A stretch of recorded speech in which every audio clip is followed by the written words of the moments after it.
Hello, my name is Lady Berdier, and the exonerated case I'm going to be discussing is the case of Mr. Jabar Walker.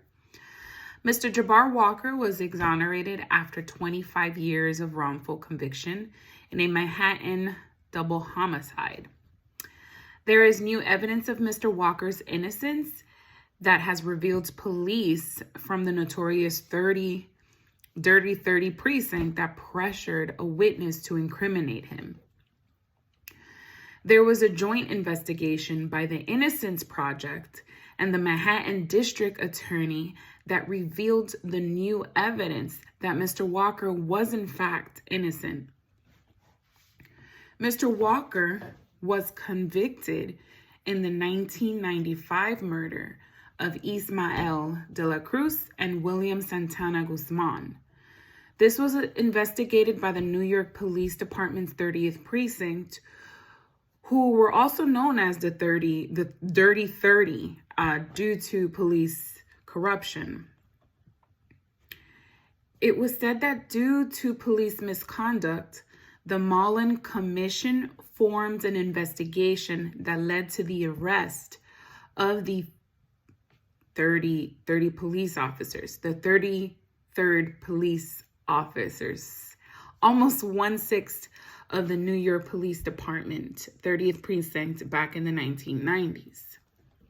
After their investigation of the 30th Precinct, the Mullen Commission found that the police office often engaged in lying under oath, falsifying records, theft during crime searches, and have also taken part in narcotic distribution. The 30th Precinct Police had pressured a witness by the name of John Mobley to incriminate Mr. Walker by falsely saying Mr. Walker had admitted to committing the crime. Police threatened to charge Mr. Mobley with other crimes if he did not cooperate with the police. Mr. Mobley had attempted to recant his testimony under oath a number of times on the day of Mr. Walker's sentencing. There was new evidence that claimed Mr. Walker's innocence. This included the prosecution's sole witness that identified Mr. Walker's assailant by the name of Vanessa Vigo, who had misidentified another innocent man and later received monetary benefits that was in connection to her testimony against Mr. Walker. Mrs. Vigo's account of the crime was inaccurate and inconsistent. As we've discussed, certain inaccuracies and inconsistencies of eyewitness testimonies in our course. There was another witness who was adamant that Mr. Walker did not commit the murders and that the Post-Conviction Justice Unit called for a collaborative and transparent joint reinvestigation that had stand for how post-convictions innocent claims should be thoroughly investigated in a non-adversarial process. The system had failed Mr. Walker and uncovered police misconduct that had led to his wrongful conviction, along with new evidence that confirms Mr. Walker's innocence. Unfortunately, Mr. Walker had spent more than half of his life in prison for a crime he did not commit, due to police investigation tainted by misconduct and manufactured evidence.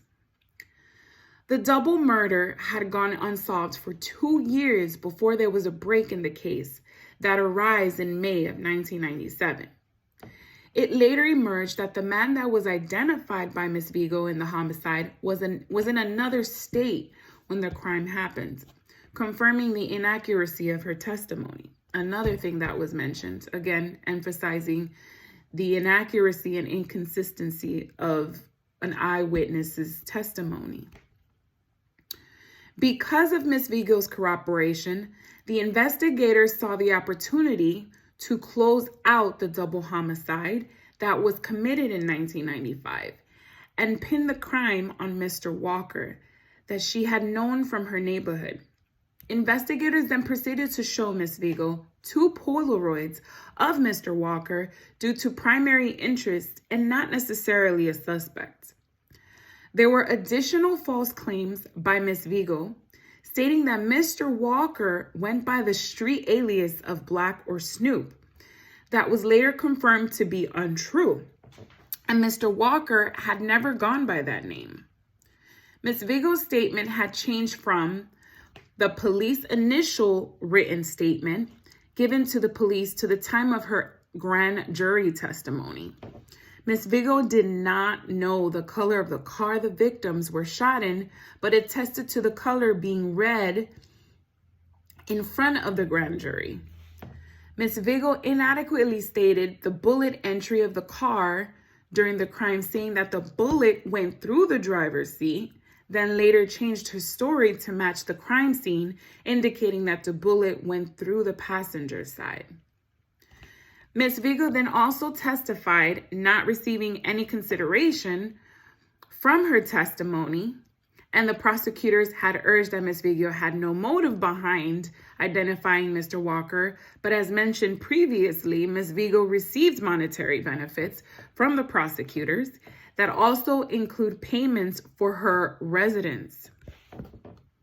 This led back to the false nickname that was attributed to Mr. Walker, obscured evidence of another suspect.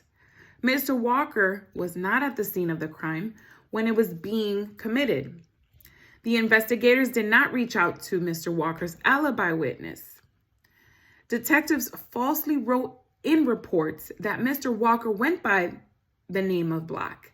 It was also confirmed that Mr. Walker was living with his family in Atlanta. Meanwhile, the suspect had committed the crime, was still living near the area where the crime was initially committed. There were several eyewitness accounts that supported Mr. Walker's innocence that the police and prosecutors had ignored from the beginning of the investigation.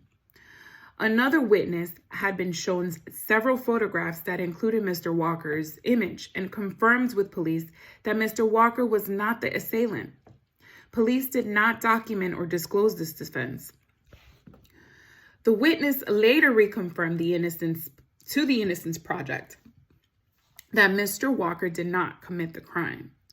There was a third eyewitness that also did not identify Mr. Walker as an assailant. In the end, it was said that the police pressured another witness to testify against Mr. Walker, as mentioned at the beginning of this video. That individual was John Mobley, who was already in jail, yet there was no documentation of this encounter. As mentioned, the police pressured Mr. Mobley to incriminate Mr. Walker. And we've mentioned in this course, specifically with the Memphis 3 case, how these individuals felt pressured by police to make or agree to the crime, and that pressure caused some controversy. That pressure from investigators and from prosecutors during their investigation may have caused some controversy, given their testimonies. Mr. Mobley has come forward and said that his trial testimony was untrue and emphasized the pressures he'd faced by police to falsely accuse Mr. Walker of the crime. It was also noted that Mr. Walker's defense attorney had recently graduated from law school with no experience in criminal trials during Mr. Walker's trial. So this may have also led him to not have a full experienced